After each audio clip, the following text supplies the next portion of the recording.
Pessoal, ainda 7/8, quinta-feira, e neste mesmo local aqui é a praça onde eu gravei um vídeo aí semana passada, né, dizendo que aqui é o Marco Zero de Itajaí, né? O início da cidade de Itajaí, aqui, lá tem uma igreja e tal, sempre tem uma igreja, né? E eu poderia não me animar a fazer o vídeo, porque as minhas visualizações estão lá embaixo, né? Mas não é por isso que eu vou deixar de gravar. Eu quero falar, eu quero gravar. Eu comentei no vídeo que eu fiz aqui nesse Marco Zero, que eu estive aqui com 17 anos de idade, há 44 anos, eu acredito, atrás, sei lá, 44 mais 17 dá quanto? Eu tô com 61 anos de idade. Aqui, ó, é quase o porto de Itajaí. Tem não sei se isso aí é uma fragata de guerra, se isso aí é um cruzador, um não sei o que. Acho que é uma fragata, né? E aproveitar que tá vindo um imenso navio ali, ó. Esses navios porta-containers, né? Isso aí vai para o resto do mundo, vai para Ásia, China, Japão, sei lá para onde que vai isso. Olha o tamanho, esse aí é dos pequenos. Este navio aí até é dos pequenos.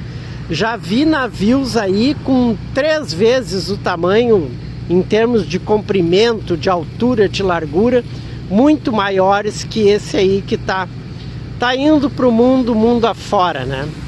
Não sei carregando o que, né? E daí não sei por que tem essa fragata aí de guerra, não sei por que está aqui em Itajaí. E ali adiante tem outra, ó. Ali adiante não vi notícia nenhuma. Ali adiante tem outra, ó. Tem outra ali, não vi notícia, não sei por que esses navios de guerra estão por aqui. Mas dizer para vocês assim, ó, não é porque eu não tenho visualizações, porque ninguém me escuta, que eu vou deixar de falar. Hoje de manhã eu larguei um vídeo aí, hoje de manhã, e o vídeo até agora, já tem umas 6, 7 horas de postagem, não tem nenhuma visualização, mas eu não vou deixar de continuar aqui no canal. E o que eu ia dizer para vocês eu ia falar sobre frustração. O que é, né, o peso da frustração. Eu estava agora aqui na delegacia, do lado aqui tem a delegacia, porque eu corri atrás de uns documentos, de um vídeo que era para ocorrência policial e tal. Em algum vídeo aí eu falei sobre isso. E eu tinha perdido o vídeo em função de celular e tudo e tal. E eu já tinha me convencido que eu tinha que aceitar essa frustração. Porque esse vídeo prova foi um atropelamento, não foi uma agressão. É uma agressão, mas em forma de atropelamento. Um carro, eu estava de moto, um carro me seguiu, passou por cima de mim e me atingiu muito feio, me quebrei muito feio. Só que eu tenho a imagem do carro me atropelando. E foi de propósito, não foi acidente. Foi treta de trânsito e tal, coisas desse tipo. Mas eu já estava me conformando em ficar com a frustração de eu não tendo vídeo, eu não teria como provar. Ia ficar minha palavra contra a palavra do outro cara. Eu não teria como provar que foi exatamente assim que o cara me atingiu. E eu tinha já me aceitado. E enquanto eu ia, daí eu tentei ir no prédio de onde tinham me conseguido essas imagens, para ver se a pessoa que me conseguiu as imagens teria na conversa do WhatsApp dela salvo esse vídeo lá e tal. Mas eu imaginava que não, isso aí é coisa de quase um ano atrás. Mas eu tinha já me acostumado com a frustração e eu estava pensando exatamente sobre isso, sobre todas as frustrações que eu tinha. que eu tenho, né? E sempre vivi essas frustrações. E enquanto eu pensava isso, eu vi que comecei a pensar na minha vida. E hoje eu estive de manhã no médico e a parte dos documentos estavam aqui na delegacia. Sorte que consegui marcar para amanhã, remarcar para amanhã, voltar lá, mostrar os exames para o médico e tudo e tal. E eu tinha que pegar os documentos aqui na delegacia, passar esse vídeo e tal, sair dali agora, né? E enquanto eu pensava sobre essas frustrações, e daí lá de manhã no médico tem aquela triagem e tal que eles sempre fazem, temperatura, pressão, né? Se tá sentindo algo, o que tá sentindo e tal, né? Aquela conversinha básica da triagem. E a minha pressão deu alta.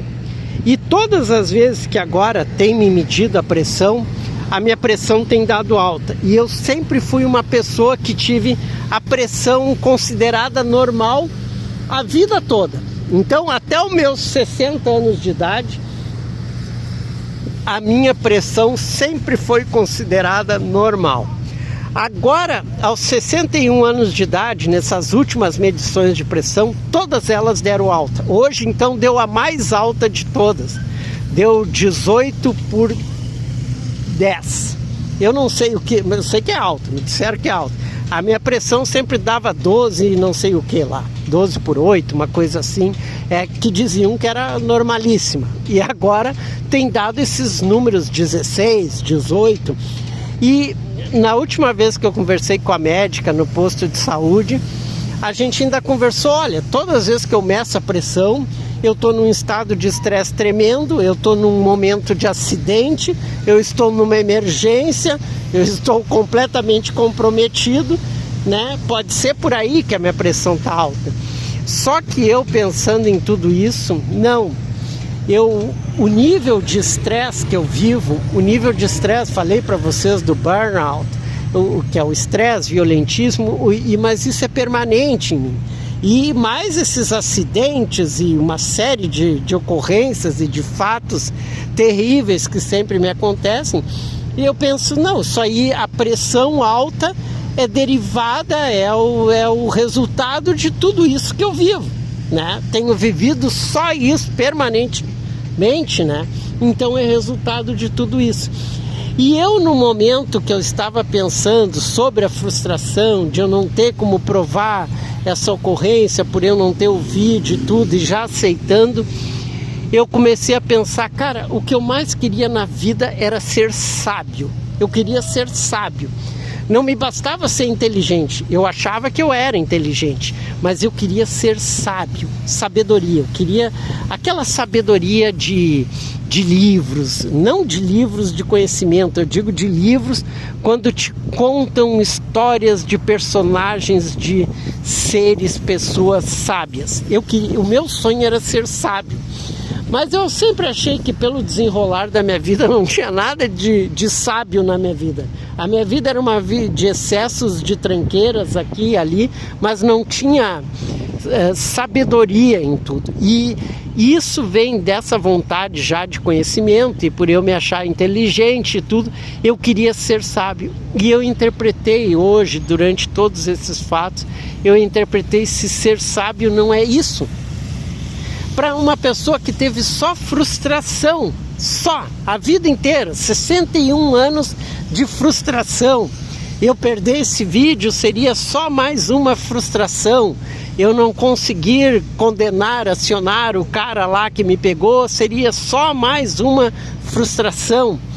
E eu pensando que aceitar isso era uma sabedoria. Aceita. Como dizem, aceita que dói menos, sabe? E eu pensei que eu tinha que aceitar. E por minha sorte, a pessoa que me conseguiu o vídeo localizou a conversa e me reenviou o vídeo, que é o vídeo do suposto acidente, do cara me pegando, e eu reenviei agora aqui para a delegacia, para os arquivos e deles e tal. E daí dizer assim para vocês, eu pensando em tudo isso, durante muito tempo o meu filho, contando um pouco do passado, o meu filho nunca foi o mais inteligente, nunca foi o mais esperto, nunca foi o cheio de perspicácia, de sacadas, de interpretações adiantadas. Não, pelo contrário. O meu filho foi o contrário de tudo isso. Sempre foi o mais devagar, o mais lento, né? O que menos saca as coisas, e perde no sentido de perder o fio, como a coisa se desenrola. Meu filho sempre perdeu. E eu pensando assim em tudo isso, o meu filho, por ter vivido comigo e ter passado eu ter criado desde bebê e tudo que eu passei, ele acabou passando junto. E passamos por uma vida muito difícil. E meu filho está aí lutando, batalhando, trabalhando, se virando. Coisas que eu achava que meu filho ia ser uma pessoa completamente dependente de mim até a morte. E não, pelo contrário, no momento mais crítico do mundo, olha o que eu estou falando, do mundo, nos últimos anos, naquela semana de março que estourou a pandemia, sabe, em 2020, foi em março ali, quando estourou a pandemia, que aquilo ali virou o caos no mundo inteiro, de Veneza a Paris, de Europa a Estados Unidos, de China a Bangladesh, sei lá, o mundo pirou. O meu filho saiu de casa e encarou a vida. Quando não se podia nem ir na esquina, não se podia sair de casa, não podia ir na esquina, meu filho fugiu de casa e foi pro mundo, sozinho. Sumiu, fugiu. Eu saí de casa de bicicleta para dar uma pedalada, que é aquelas pedaladas que eu falei para vocês, que eu ficava 15, 18, 14 horas pedalando por dia. Quando eu voltei de noite, eu olhei na cama dele, era verão, final de verão, estavam uns dias quentes, e eu olhei para a cama dele e meio que vi que não estava ali o edredom. Daí eu pensei, meio chamou a atenção, o edredom não estava sobre a cama. E depois passaram-se alguns minutos, eu olhei, cara, o ventilador não tá ali. Cadê o ventilador? E daí eu saquei, cara, o guri fugiu de casa. Sabe, meu filho, ele na época estava com 23 anos, não tinha feito ainda 23 anos de idade. Deixa eu ver. Não, estava. Sei lá. Deixa eu ver.